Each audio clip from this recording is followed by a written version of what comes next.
They put us to a test, man. At the point of attack, man, we were just getting our butts handed to us. There's no other way to saying it. And so I think when you go into the locker room, you go by every single offensive lineman. And, if their heads are not down or they're not pissed off, I would say that I would be shocked. I would be shocked if they weren't disappointed, if they were not disappointed in their performance, really. I mean, it was when I tell you, I don't think I've seen an offensive line get handled the way that they did in quite some time. And so, like I said, this defense, man, because they have a lot of speed, they do a lot of twists. They know that we're going to have some problems with twists. When Wanya went out, Kingsley came in, and that was an issue that we had to deal with as well. And so, for offensive line, man, this is like there's a lot of pride in what you do.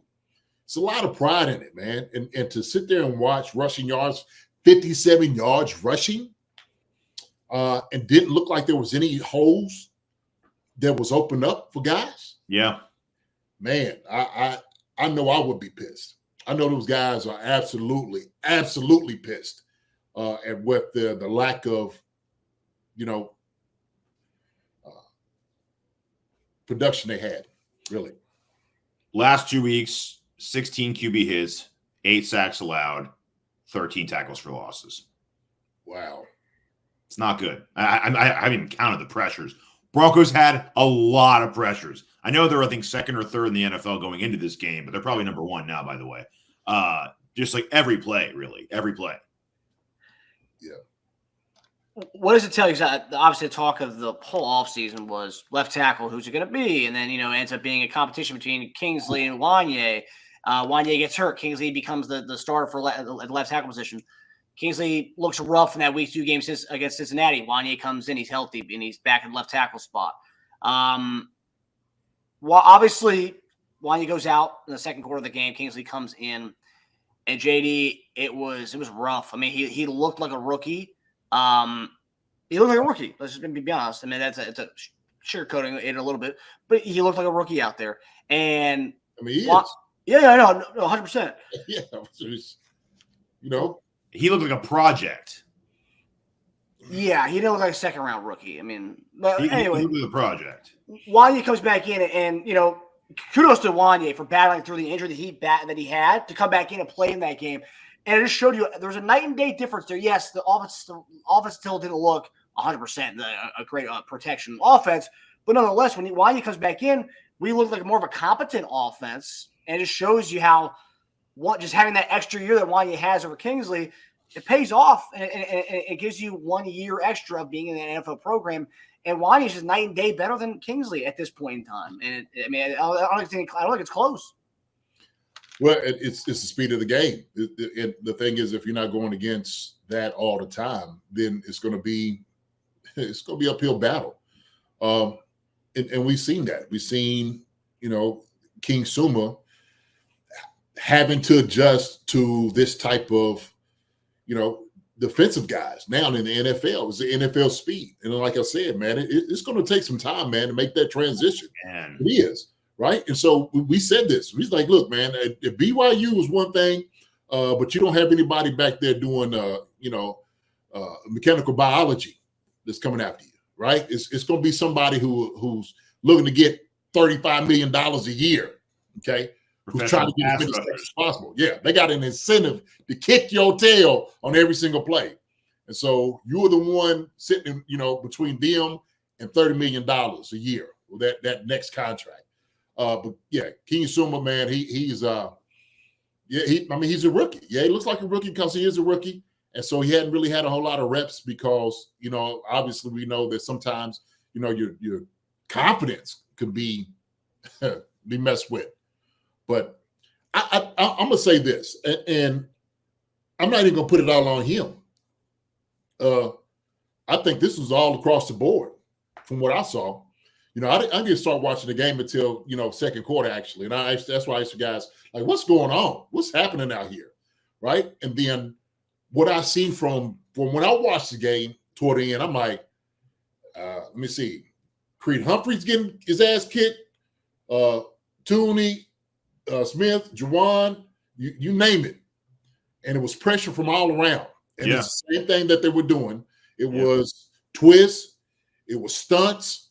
Everything speed guys do, okay? And they know what was susceptible to getting beat on. So, yeah, King Suma, because he's out there on the island, but up and down that board in the front, everybody was taking some lumps. Everybody. And I was like, this does not look good at all.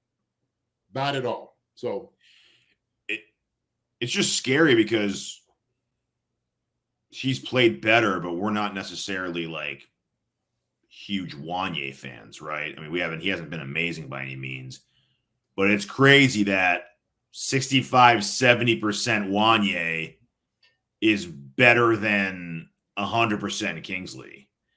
And that's to trot him back out there and to say, you know what, even with your busted knee, you're better than what he's doing out there right now. That just shows you how rough and how low the confidence is in him. And I think if we have the money left that we were going to spend trying to trade for a corner, I have to get big Don Smith on that phone, man, because if Wanya goes down in the playoffs, I don't think we can rely on Kingsley to take us on home, man. We can't. It's not fair. It's not fair to the rest of these guys trying to go for a three-peat. Yeah. If you're going to do that and you know that a guy is struggling, give him some help, some chips and whatnot. Benito is a guy, okay, but watched him when he came out in the draft. He's a lankier, smaller, pass rusher. Okay, you get your hands on him, you could stop him. But that's the thing about it. You got to get your hands on him first. If he gets on your edge like he did it's over. Game over. So, I'll say this. I'm a Wanya fan. There's a reason I'm a Wanya fan. I'm a Wanya fan because when we was talking about this at the very beginning of the season, I said, you need to go with the guy that's got the experience. Go with him. That's the dude you deal with, right? We see what he did when he seen Donovan Smith in front of him. So Donovan taught us some things. He learned a lot of different things because you have somebody who has played the game before. So he's giving you all that information. Who does King Suma tell you, who does he have? I mean, that's playing out there tackle with him. The guards and those guys can help him out, talk to him a little bit. Andy Heck does a great job with the offensive line, but he's struggling right now. That's the reality of it, right? It is. But they got to get a hold of what's going on, man. Like you said, the last two games, you said how many sacks, Tej? How many? 8. That's not good at all. That's unacceptable for our offensive line room. Unacceptable for us going into the season. Supposedly, one of the best offensive lines, and I still think we are, but we got a lot of work to do. And between Hunt and Steele, 2.3 a carry. Yeah, that's not good. No. Well, what I didn't understand was when Kingsley came in there for about a quarter and a half, about 2 quarters. It seems like we went away from running the ball. I mean, at that point, I think before Hunt came in, or before Wanya came in, I think we 12 to 14 carries at that point with Hunt, and it was like midway through the third quarter and beginning of the fourth, and like you're not going to help a guy if you're throwing him in. And obviously, he's having trouble like pass protection. You're not going to run the ball. Help the guy out. Yeah, and it all depends on what plays you're actually running. And what I've seen a lot is they was hitting us in that A gap a lot from the linebacker, like that blitz. When they knew we was running the football, they are attacking immediately. The linebackers are downhill, and so that was their game plan. The game plan was like bottle everything up inside. Okay, make sure you control the gaps, and let's just play ball. And so Kareem didn't really have anywhere to run. Still didn't really have anywhere to run. They had to get skinny as much as they possibly could to get the yards that they got. And so that right there is an issue. That means that the lanes are not open. Why is that? That means guys are not coming off. And I'm going to tell you just from experience how the blocking works. When you're sitting over here, right, and imagine this, all right? I'm going to give y'all kind of so y'all can visualize this. So if I'm double teaming a guy, let's say a guard, tackle, doesn't matter who it is. If I'm double teaming a guy, I'm immediately got my eyes on the guy that I'm going to, okay? Like you have to, right? So it's almost you got to have a feel of I'm helping on the guy that's inside of me or outside of me, and I'm going up to the next level. What happens with offensive linemen, whoever's doing the double team, if that guy rushes up immediately, you come off that first guy. Well, when you're doing that, the guy that you're helping believes that help's going to be there, but you got to abandon him immediately right now to go to the second guy. Y'all follow what I'm saying? Yeah. I'm sitting over here like now I abandon my guy that I'm supposed to be helping. He's expecting me to give him help, and all of a sudden that guy gets penetration now. That defensive tackle gets penetration, and that's what I kept seeing. So the linebackers knew exactly. Let's hit the gap right now because he has to come off that help. And so I'm thinking as a defensive lineman, I ain't got a double team. I only got a single. In fact, he vacates that area. I could rush in that area. That's all I was seeing. It's gap discipline. Van Joseph called a great game defensively against our offense. Obviously against the pass, I want to see from the all 22 what it looks like as far as route combination, guys not getting open. Some of those were coverage. Coverage sacks and pressures. But Pat, as Mike Brennan said, that Pat didn't really have a good game. So, come on, baby, go. Yes. That's a first down. It's a first down. This football season, I'll be putting down normal sodas like Coca-Cola for Olipop. Olipop offers a healthier alternative with its low sugar content and natural ingredients. Olipop is more than just a drink. It's a wellness companion that supports your digestive health. Packed with prebiotics, this fizzy elixir helps promote good bacteria in your gut, leading to improved digestion and overall well-being. So go ahead, click the link in the description and use promo code SODALOVE and get your can of Olipop so you can enjoy the game guilt-free. Go Chiefs. Use the promo code SODALOVE for 15% off now. Marcus, second quarter, we had 2 drives for 21 plays total. Hunt ran the ball 4 times in those. 21 plays, 4 runs, and yeah. It's not a lot. Not enough. Lee Matthews says we weren't running well, though. Power runs at the middle were not working. I feel like we lack creativity we used to have. Just seems like a small playbook, sweeps, quick slants, reverses. It's a very bland offense, hoping they mix it up and starting to score more.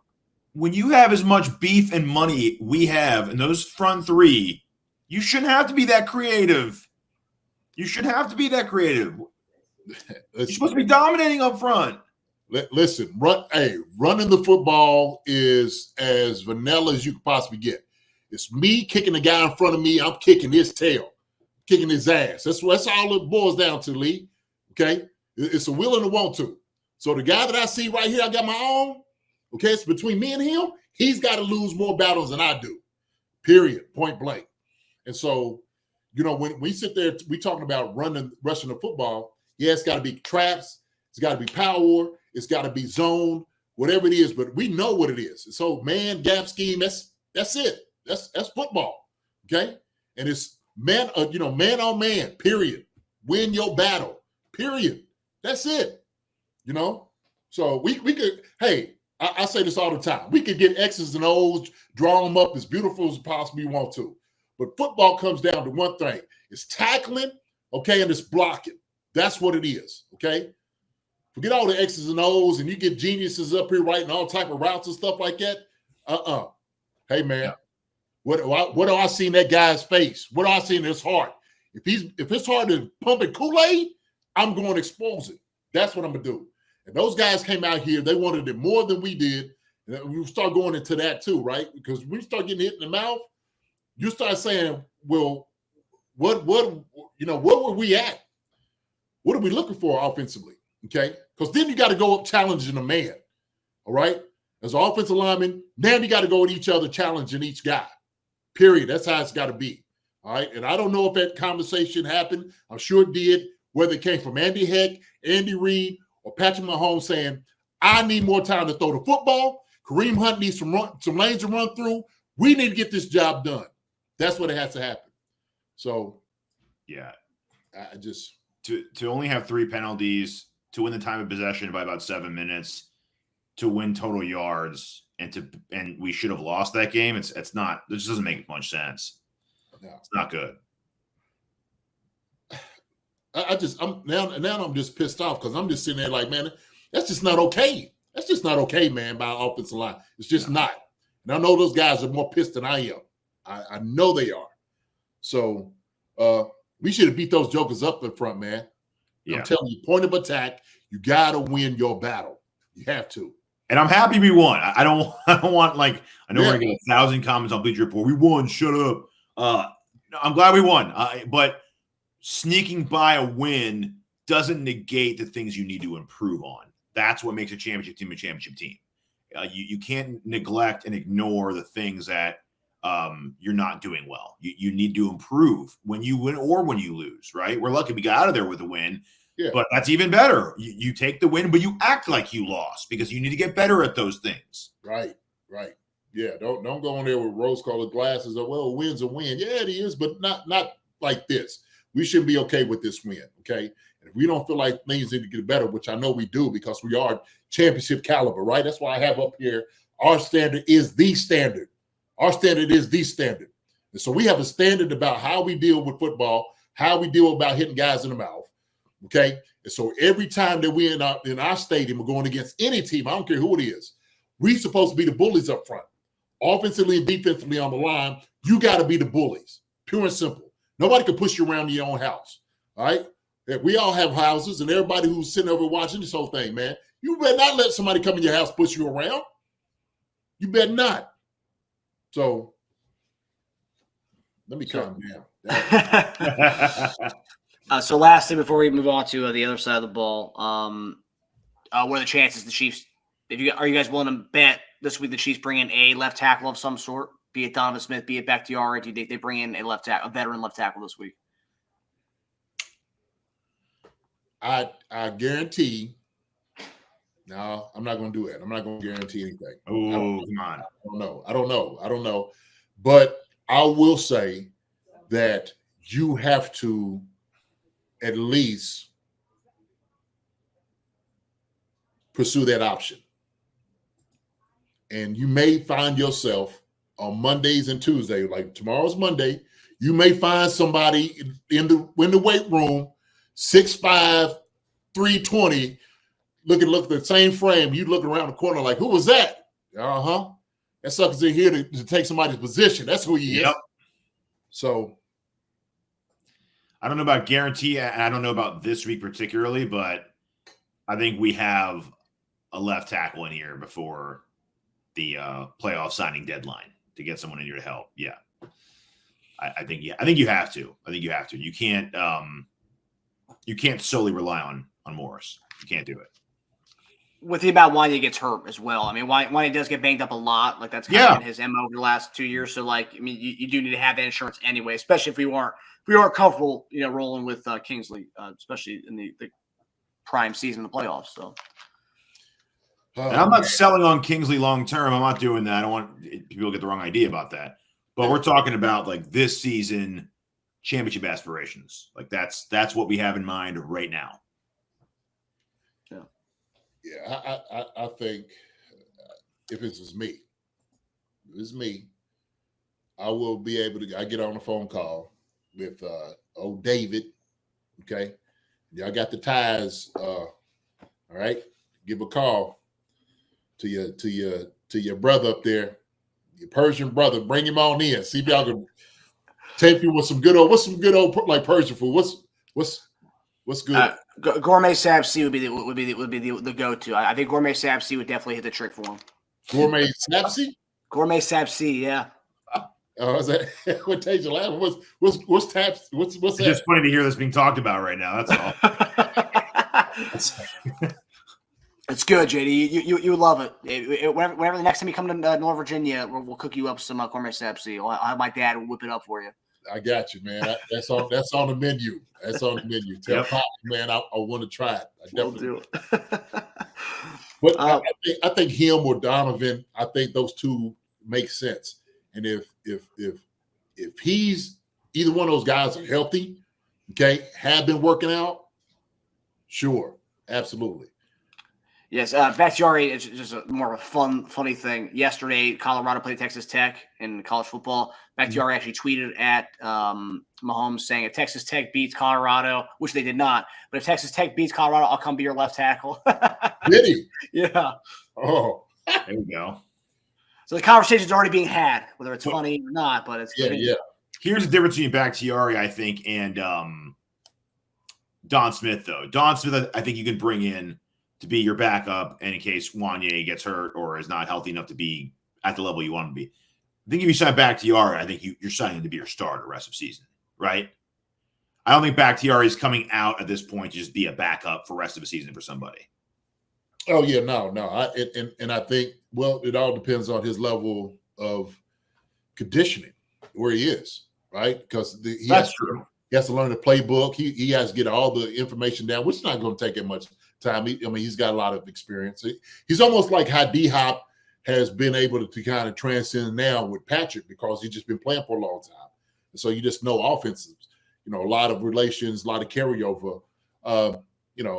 Zone and gap and man is all the same. It doesn't matter. It's just the calls. That's it. But yeah, just get him ready. If he's in condition, I'd buy into it. I would. I'd definitely buy into it.